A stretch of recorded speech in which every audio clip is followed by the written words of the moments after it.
Hi, this is Dr. Dave Morris with Magnolia Medical Center, and welcome to Men's Health Monday. So today's topic, pretty pertinent to men's health, and that is low T. So what we're not going to talk about today is we're not going to talk about all the symptoms of low testosterone. We'll come back and do another video on that maybe another time. Most men, if you've been researching this, you understand what those symptoms are, you've experienced them. So we're not going to go over that today. But what we are going to go about is when you go to a clinic and you are recommended to take testosterone as a therapy, what you need to be aware of before you start taking that medication. The problem is there's usually two hormones made by your pituitary gland. I'm going to write on here your pituitary gland. So your pituitary gland is a gland that sits in your brain. It takes signals from your hypothalamus, which are a bunch of nerves in your brain, and that pituitary gland sends out some hormones to stimulate other glands to do their job. So the pituitary gland sends out stimulating hormones. So when you go to the doctor, you get your blood work done and you say, I'm tired all the time, you have all those symptoms, and they say, we need to check you for low testosterone. And it comes back and it says, yes, indeed, you have low T, testosterone levels are low. Oftentimes, first of all, they're not checking for the free fraction level of testosterone, which is called the free testosterone. So that needs to be checked for. So we need to check for free testosterone. But free testosterone is not made by the pituitary gland. It does need to be checked for.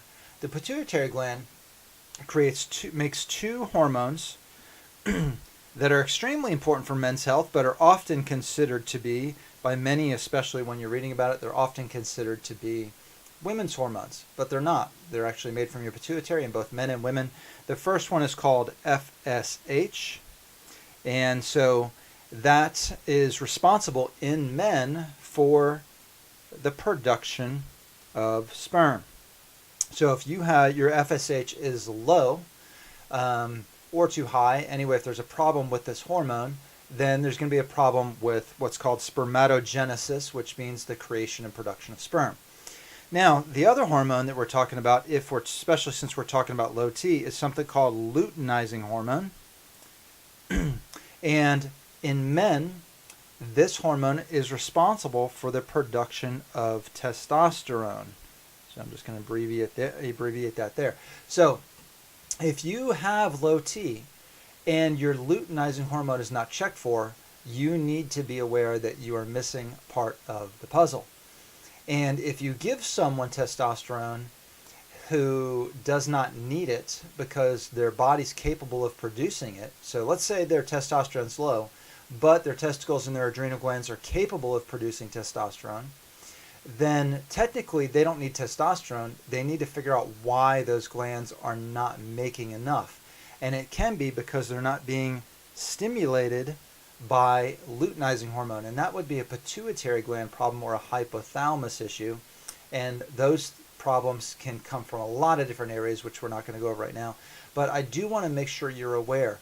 If ladies, if you're out there and you're watching this video and your man is on hormone replacement and these two hormones have not been checked, then these need to be checked. If you're considering, if you're a man out there and you're considering doing testosterone replacement therapy, there's lots and lots and lots to be aware of, but minimally FSH and LH should be checked, or the practitioner that you're seeing is missing part of the puzzle, and you should go somewhere where they're going to put all the pieces together and figure out why your body's having a problem, not just trying to replace the hormone, which can create bigger problems down the road. So that's it for today's short video, Men's Health Monday. I appreciate it. If you would mind sharing this video, hit the like button, comment, send this out to your friends and family, because people need to understand that there's a lot more to know about your health than just watching a television commercial or even spending 5 minutes with your doctor. So share this video. We appreciate you watching.